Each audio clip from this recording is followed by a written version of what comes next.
Did the referees try to rob the Indiana Fever in Game 1? Many fans believe the answer is yes, and the players certainly acted like it in Game 2. That's the controversy that lit the fire. After the outcry over officiating in the opening matchup, frustration boiled over, not just from fans, but from the Fever themselves. The calls were described as lopsided, the whistles were seen as one-sided, and the feeling across the basketball community was simple. Indiana didn't lose because they were outplayed, they lost because they were outnumbered by officials. But when Game 2 tipped off, the Fever didn't whine, they didn't sulk, and they certainly didn't fold. They turned anger into fuel. This wasn't just a basketball game, it was a statement to the league. From the opening possession, Indiana played as if they were determined to prove that no referee, no whistle, and no so-called controversial call could dictate their fate. They dominated both ends of the floor, shutting down Atlanta's rhythm and building a lead that left no room for manipulation. For the first time in years, fans didn't just cheer for baskets, they cheered for justice. This was Indiana rewriting the narrative in real time, showing everyone that no one could steal this game away from them. 10 years. That's how long Indiana Fever fans had waited to taste the sweetness of a playoff victory. And when it finally came, it wasn't just a win, it was a resurrection. This was not another regular season highlight or a forgettable box score. This was history in the making. The Fever hadn't celebrated a playoff win since 2015, and their home floor hadn't hosted postseason basketball since That drought hung over the franchise like a dark cloud, a constant reminder of faded glory and unfulfilled potential. But on this night, the drought ended in emphatic fashion. A 77-60 beatdown of the Atlanta Dream was more than just advancing the series. It was the reclaiming of an identity. Fans inside Gainbridge Fieldhouse weren't just watching a game, they were witnessing a rebirth. Every shot, every defensive stand, every roar from the crowd echoed with a decade's worth of pent-up frustration being released. The Fever didn't just win, they dominated from start to finish, leading wire to wire, never giving up a tie or a lead change. That kind of control in a playoff game hasn't been seen in Indiana since. It reminded everyone that this franchise once belonged among the elite. And now with this historic milestone, it just might again.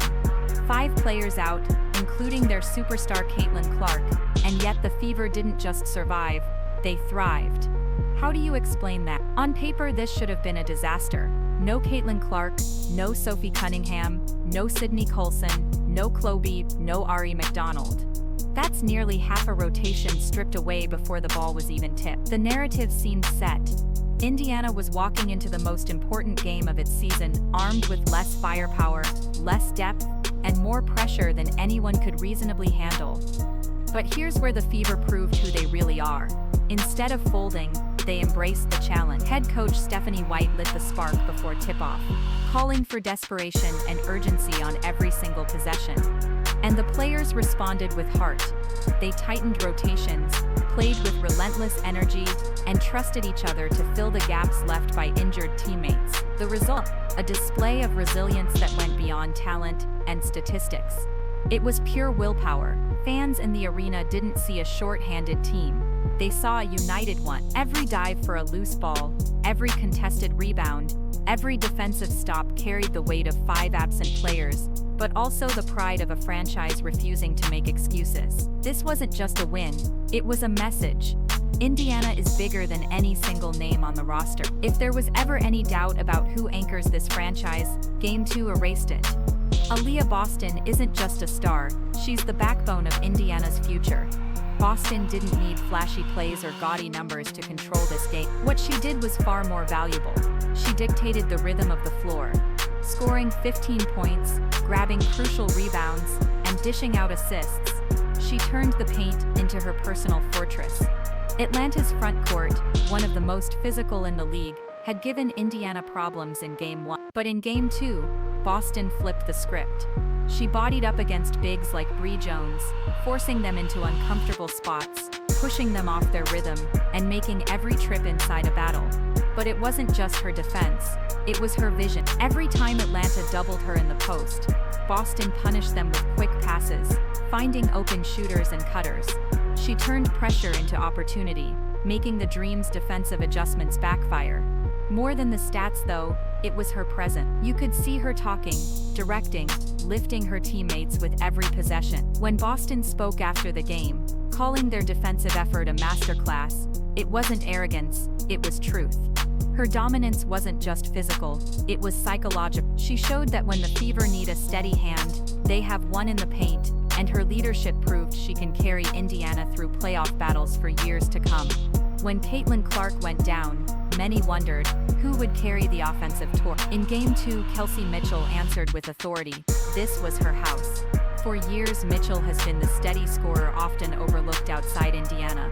But on this stage, with the season on the line, she stepped squarely into the spotlight, dropping a game-high 19 points, including 4 dagger three-pointers. She wasn't just efficient, she was clutch. Every time Atlanta tried to make a push, Mitchell responded with a shot that crushed their momentum and reignited the crowd. What made her performance even more remarkable was how she created her own offense without Caitlin Clark's gravitational pull on the defense. Instead of relying on others to free her up, Mitchell attacked off the dribble, came off screens with confidence, and forced Atlanta to commit extra defenders, opening space for teammates. But beyond her scoring, her composure was contagious. In her first home playoff game, she didn't play like someone burdened by pressure, she played like someone fueled by it. After the game, Mitchell deflected credit, calling it a collective effort, but anyone who watched knew this was her night. She reminded the league that Indiana has another weapon capable of carrying them when it matters most, and for the Fever, that revelation might be just as valuable as the win itself. Offense wins highlights, but defense wins series, and in Game 2, the Fever put on a defensive clinic so complete, Atlanta looked lost from start to finish. From the opening tip, Indiana's defense smothered the Dream. Atlanta thrives on perimeter shooting and tempo, but Indiana shut off both valves. In the first half, the Dream went just 1 for 10 from beyond the arc, a number that set the tone for the entire night. By the final buzzer, they finished 5 for 19 from deep and under 40%. Every possession was hurried, every shot contested, every passing lane disrupted. What made the performance so devastating was the discipline. Indiana pressed without fouling, applied pressure without overextending, and stayed connected on rotation. The Dream's rhythm collapsed, and their offense never recovered. For the first time since 2002, Indiana won a playoff game, wire to wire. No ties, no lead changes, just total control. Head coach Stephanie White had demanded desperation and urgency before the game, and her team delivered it on the defensive end. Aliyah Boston clogged the paint, Natasha Howard bullied the boards, and guards like Lexi Hull and Kelsey Mitchell made Atlanta's perimeter threats uncomfortable from the jump. It wasn't just defense, it was suffocation. And by the time the Dream realized what was happening, the Fever had turned their biggest weakness from Game 1 into their most powerful weapon in Game 2. If you thought this was just about stars stepping up, think again. Indiana's supporting cast delivered moments that turned a must-win game into a team master. Every championship-caliber performance needs role players to rise above expectation, and that's exactly what happened in Game 2. Natasha Howard embodied toughness, grinding for rebounds, scrapping in the paint, and adding 12 gritty points that gave Indiana balance on both ends. She wasn't flashy, but she was relentless, and that relentlessness gave the Fever an edge Atlanta couldn't match.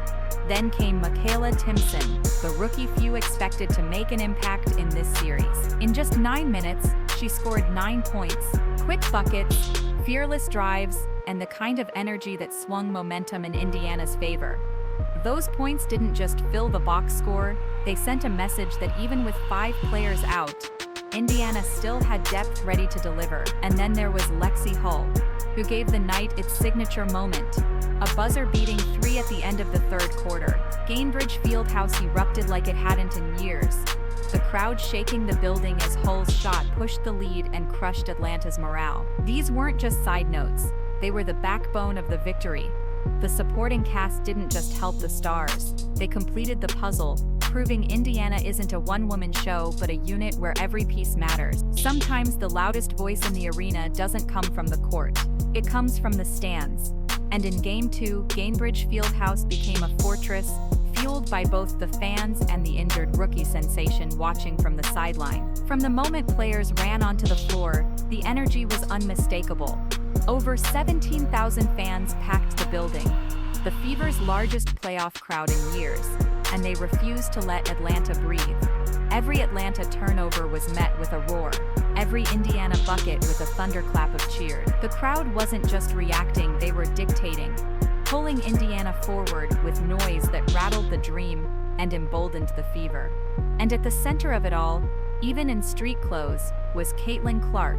Though sidelined with injury, her mere presence electrified the atmosphere. Cameras caught her on the bench, cheering, coaching, and celebrating with her teammates like she was still on the floor. Her leadership wasn't through scoring, but through spirit, reminding everyone why she's more than a generational talent.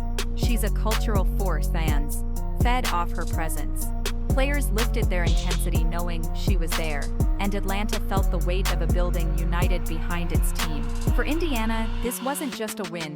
It was proof that the Fever are building a movement, culture, and a bond between team and city that could carry them far beyond one playoff run. Game 1 exposed Indiana's flaws, but Game 2 proved they can adapt.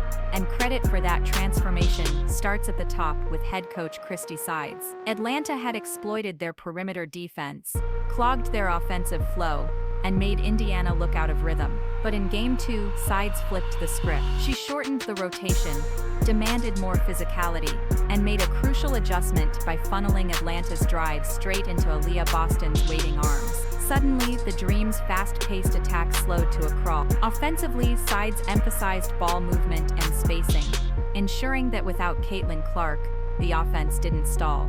Instead of leaning too heavily on one scorer, the Fever spread the floor, gave Kelsey Mitchell room to operate, and used Boston as a passing hub from the post. Every move was deliberate, every substitution strategic, and the result was a team that looked sharper, tougher, and more prepared. What stood out most was the discipline. The Fever committed just 10 turnovers, far fewer than their average, showing how focused they were on execution. Sides called the win a response, but it was more than that.